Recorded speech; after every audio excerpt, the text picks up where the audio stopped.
민수기 26장 1절에서 51절까지 말씀을 살펴보도록 하겠습니다. 민수기에는 두 번의 인구조사가 기록되어 있습니다. 첫 번째 인구조사는 1장에 기록되어 있습니다. 출애굽 1세대를 대상으로 한 인구조사로 광야 생활과 전쟁을 앞두고 진행되었습니다. 두 번째 인구조사는 민수기 26장에 기록되어 있습니다. 1차 인구조사로부터 약 40년이 지나 출애굽 2세대를 대상으로 한 인구조사로 곧 있을 가나안 정복을 앞두고 약속의 땅을 효과적으로 분배하기 위해 실시되었습니다. 1절을 보면 연병 후에 하나님께서 두 번째 인구조사를 명령하십니다. 25장에서 음행사건과 바알부여 사건과 연병의 심판으로 무려 24,000명이 죽임을 당하였습니다. 하나님의 냉엄한 심판이었지만 두 번째 인구조사를 통해 이스라엘 백성을 향한 하나님의 언약은 변하지 않는다는 것을 보여주고 계십니다. 그래서 1차 인구조사는 모세와 아론이 담당했다면 2차 조사는 아론의 아들 엘리야살이 담당하게 하십니다. 하나님께서는 20세 이상으로 전쟁에 나갈 만한 모든 사람을 조상의 가문에 따라 조사할 것을 명령하십니다. 가혹한 연병 후에 인구를 계수함으로 흩어진 마음을 모아 사명을 감당할 것을 명령하시는 것입니다. 인생에도 시련의 시간이 있습니다. 시련의 한가운데를 지날 때는 이스라엘 회중처럼 하나님 앞에서 울기도 하지만 시련의 시간이 지나면 마음을 새롭게 함으로 맡겨진 사명을 감당해야 하는 것입니다. 혹시 가혹한 시련의 늪에 빠진 사랑방 식구들이 있습니까?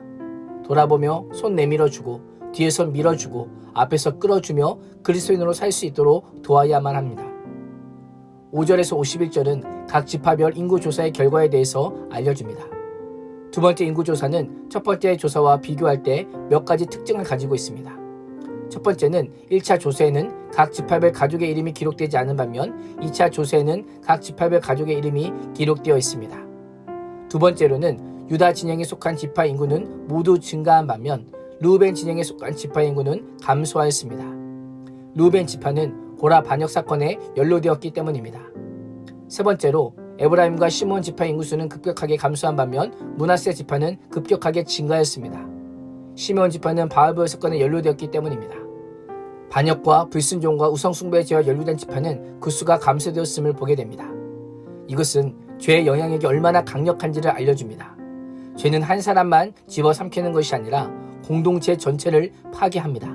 누룩이 온 덩이에 퍼지는 것처럼 아주 작은 죄도 엄청난 전파력이 있기에 멀리해야만 하는 것입니다. 마지막으로 광야 40년을 보냈음에도 불구하고 1차 인구조사에 비해 2차 인구조사의 숫자가 거의 변동이 없다는 것입니다. 1820명 감소하는 것으로 그쳤습니다. 광야가 어떤 땅입니까? 죽음의 땅이며 불임의 땅입니다. 물도 음식도 잠자는 것도 불편하고 사람이 생활하기엔 불편하고 힘이 든 땅입니다. 더욱이 이스라엘은 전쟁과 원망과 불순종과 우상숭배와 음행사건으로 인해 수많은 사람들이 광야에서 죽임을 당했습니다. 그럼에도 불구하고 1820명만 감소했다는 것은 그야말로 기적 중의 기적입니다. 광야길 가운데서도 하나님께서 아브라함과 그 자손에게 주신 씨를 하늘의 별과 바다의 모래와 같이 주시겠다고 하신 언약을 신실하게 이루신 결과라고밖에 고백할 수가 없는 것입니다. 하나님께서는 이스라엘이 범죄할 때는 징계하시고 심판하시지만 끝까지 버리지 아니하시고 은혜를 베푸시고 보호해 주셨습니다. 하나님께서는 때로 우리를 채찍질하시고 징계하시지만 하나님의 징계의 목적은 사랑입니다. 하나님과 관계가 회복되고 언약 백성으로 살아가게 하는 것이 징계의 목적인 것입니다. 혹시 하나님의 징계가 가혹하다고만 생각되는 분이 계십니까? 징계 뒤에는 하나님의 변하지 않는 사랑이 감춰져 있음을 기억해야 합니다.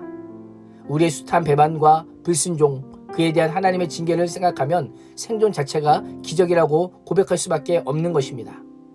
그래서 우리가 인생의 한 고비를 넘긴 후에 하는 고백이 무엇입니까? 모든 것이 하나님의 은혜입니다 라는 고백을 하게 됩니다. 그때는 알지도 못하고 말할 수도 없는 고백이지만 나중에는 이 모든 것들이 한결같이 하나님의 은혜라고밖에 고백할 수가 없는 것입니다. 33절을 보면 헤벨의 아들 슬로브앗의 딸들이 소개됩니다. 이들은 비록 전쟁에 나갈 수는 없지만 인구조사 결과가 기록되고 있습니다. 그것은 인구조사가 단순히 전쟁에 나갈 수 있는 사람만을 계수하기 위한 목적이 아니라 가나안 땅에 들어간 후에 땅을 기업으로 나누기 위해 실시된 것임을 알려주고 있습니다. 하나님의 기업에 참여할 자격이 특별한 역할과 지위에 있는 사람에게만 주어지는 것이 아닙니다.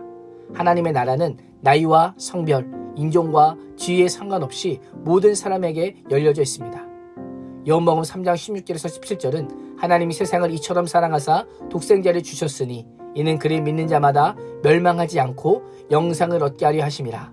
하나님이 그 아들을 세상에 보내신 것은 세상을 심판하려 하심이 아니요 그로 말미암아 세상에 구원을 얻게 하려 하심이라 라고 말씀하고 있습니다. 하나님께서 예수 그리스도를 우리에게 보내신 것은 죄에 빠져 죽게 된 인생을 구원하시기 위함입니다.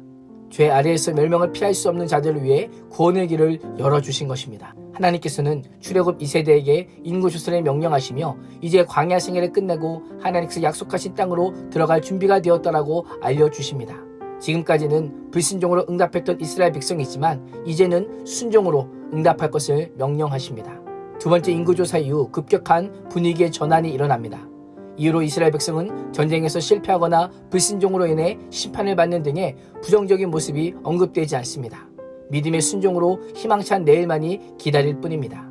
우리의 불신앙으로 인한 하나님의 약속이 늦어지지 않도록 오늘도 정결함과 거룩함으로 하나님께 순종하는 하나님의 자녀가 될 수 있기를 주님의 이름으로 축원합니다. 기도하겠습니다. 하나님, 두 번째 인구조사를 통해 하나님의 신실한 언약은 변함이 없음을 알게 하심에 감사합니다. 참된 복음과 은혜는 오직 순종으로부터 온다는 사실을 기억하므로 오늘도 광야 같은 인생길을 도우시고 인도하시고 하나님의 만져주시는 은혜를 충만히 경험할 수 있도록 주장하여 주옵소서. 예수님의 이름으로 기도합니다. 아멘.